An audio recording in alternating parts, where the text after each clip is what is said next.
আল্লাহ উম্মতি উম্মতি উম্মতি। আল্লাহ রাসূলের কান্না অবস্থা দেখা আল্লাহ বলবে আপনি সেজদা থেকে মাথা উঠান, আজকে আপনি যারে বলবেন তার জান্নাতে দেবেন। সুবহানাল্লাহ। আল্লাহু সেদিন রাসূলের সুপারিশ ছাড়া কেউ জান্নাতে যেতে পারবে না। শুধু সুপারিশ।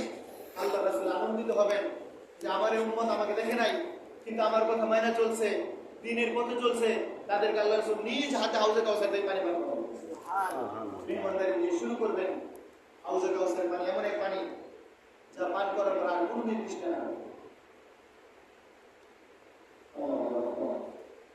আল্লাহ রাসূল আনন্দের সাথে আমাদের ইমানদারি পর্যন্ত করাবেন। কেউ কেউ তো জান্নাত আল্লাহ রাসূলের সঙ্গে করতে পারেন। সুবহানাল্লাহ। নবীদের সাথে অনেকেই যদি সে আমরা করি তো ভাই আল্লাহ রাসূল তার গোটা জীবনে আমাদের জন্য জান দিয়ে দিয়েছেন। যদি তিনি দ্বীনের কথা না বলতেন তাহলে মক্কাবাসী তার মাথায় উঠে আসতেন। তিনি আল আমিন ছিলেন, মক্কার সবাই তার কাছে আমানত রাখতেন।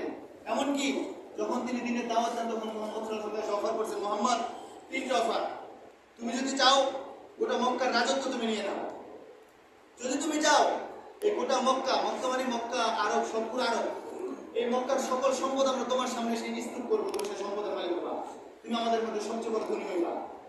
মুহাম্মদ তুমি যদি চাও এই মক্কার সবচেয়ে উচ্চ বংশের সবচেয়ে সুন্দরী মেয়ের সাথে আমরা তোমার বিবাহের ব্যবস্থা করবো, তবু তুমি দ্বীনের দাওয়াত দিও না। এইভাবে আয়েশা মক্কার কাফের আল্লাহ রাসূল সাল্লাল্লাহু আলাইহি ওয়াসাল্লাম এই কালিমার দাওয়াত থেকে বিরায়া এই দুনিয়ার লোভ দেখাইছেন, দুনিয়ার সব দিতে চাইছেন, আল্লাহ রাসূল দেন না। আল্লাহ রাসূল কি বলেছেন? শুধু মক্কার ক্ষমতা, শুধু মক্কার সম্পদ কিংবা সবচেয়ে উচ্চ বংশ কোনো এক সুন্দরী নারীর সাথে আমার বিবাহ নয়। যদি আমার ডান হাতে সূর্য আর বাম হাতে চাঁদকে নামায়া দাও, তারপর আমি আল্লাহর কালিমার দাওয়াত দেওয়ার কিছু সুবহানাল্লাহ। চূড়ান্ত সফলতা কোনো সম্পদে নয়, চূড়ান্ত সফলতা কোনো ক্ষমতার মধ্যে নয়, চূড়ান্ত সফলতা দ্বীন মানার মধ্যে, ইসলাম মানার মধ্যে। আল্লাহ রাসূল সাল্লাল্লাহু আলাইহি বলেছেন যে তোমাদের মধ্যে সবচেয়ে প্রিয় মানুষ তারা হবে আমার যারা তাকওয়া, সবচেয়ে বেশি আল্লাহ ভীরু যারা ছিলেন, যারা সবচেয়ে বেশি গুনাহ থেকে বেঁচে ছিলেন, যারা সবচেয়ে বেশি আল্লাহর